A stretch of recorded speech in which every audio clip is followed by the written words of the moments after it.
I have these days sometimes where I'm super productive, and then I have these days where I literally don't know what I just spent the last 8 hours doing. Today is one of those days. I'm gonna try to head into the office now and get back on top of things. Thank you, brother. I still go to Dunkin' Donuts every day. Actually, up until about a year and a half ago, I worked from home. And I'd done this for almost, 10, 15 years. And I really had thought that as an entrepreneur, that was the goal. And if you think that working from home is the goal, I think you're a little misguided, because the truth is, having your work and your bed in the same building is actually really unhealthy. And I found that I was actually just jumping from my bed to my desk every day. And I could do this for 2 or 3 days in a row without ever seeing another person. There were days that went by where I literally didn't even speak. About a year and a half ago, I made a decision to get an office, and it was the best decision I ever made, to have a dedicated space to work, but also to be surrounded by other really creative, inspired people. And so I'll give you guys a quick tour of my office. This is WeWork in Washington, D.C. Here we go. So it's co-working space, working really hard. Breakout, have meetings, brainstorms, whiteboards, free coffee.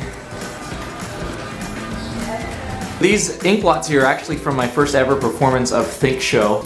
These are some of the words I got from the city paper over the last couple of years. This was a goal I set for myself, sort of a reminder that this year I'd be going for the category that really mattered, Best Girls Night Out. I actually won, just haven't got a real plaque yet. So city paper, where is it? It's here. Which I've just ripped, is called my hotspots sheet.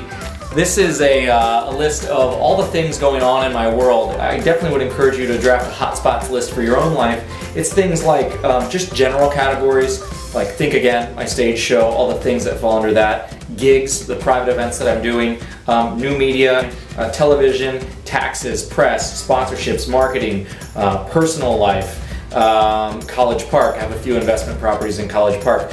And it just sort of serves as a reminder as you run down this list of all the things going on in your life, some things that you may have not been focusing on so much. This is a picture that I keep by my desk, and it's really special to me. It is of one of my very first mentors in magic. He was named the Great Raymond, and he lived to be about 95 years old, and he performed magic up until the day that he passed away. I remember going to see him do a full stage show when he was in his 90s, and he was doing this incredible sleight of hand. And he was one of the first people I ever met in the world of magic. He was the president of the Society of American Magicians. He had this midnight ghost show that he toured with all over the country, and was a huge inspiration to me when I first got started, and still reminds me why I'm doing this, just having his picture there. He used to have this line he'd always say to me.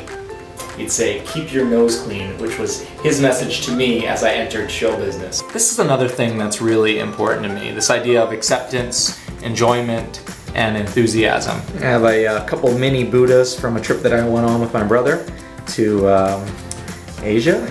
Went through Vietnam and Cambodia, a bunch of other really cool places. My little pony that someone gave me, it was a little cat. I buy a bunch of random, creative, quirky little things that I find on Amazon as well. This is a pen holder. Yeah.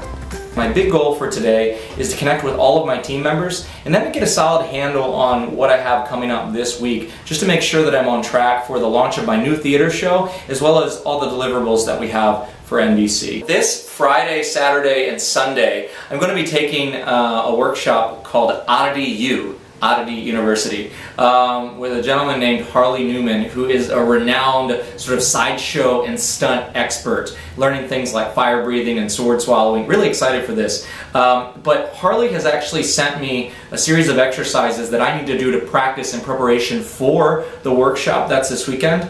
And I'm afraid I'm actually not going to have a whole lot of time to do that. And I fear that I won't be prepared enough to get the most out of this workshop. He says over and over again in all of his emails to us that with stunts, it's not a question of if you will get hurt, it's a question of when you will get hurt. And so I'm afraid I'm not going to be nearly as prepared as I should be. And so it's really important that today I carve out a little bit of time to work on some of these breathing and body exercises that he's sent over. So definitely I would recommend, if you're in business for yourself, that you look into what's known as a co-working space. It's a great way to get out of your house and make a lot more progress, and also to rub elbows with some other human beings.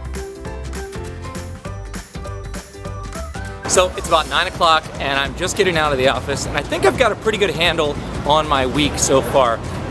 Day's not over yet, still gotta get to the gym, and hoping to find a little bit of time to work on these exercises for the stunt workshop. I've got a pretty good handle on my week, and I'm curious what you want to accomplish this week. So, new thing, question of the day. What are the 3 biggest things that you could accomplish this week to move your life forward? See you next time.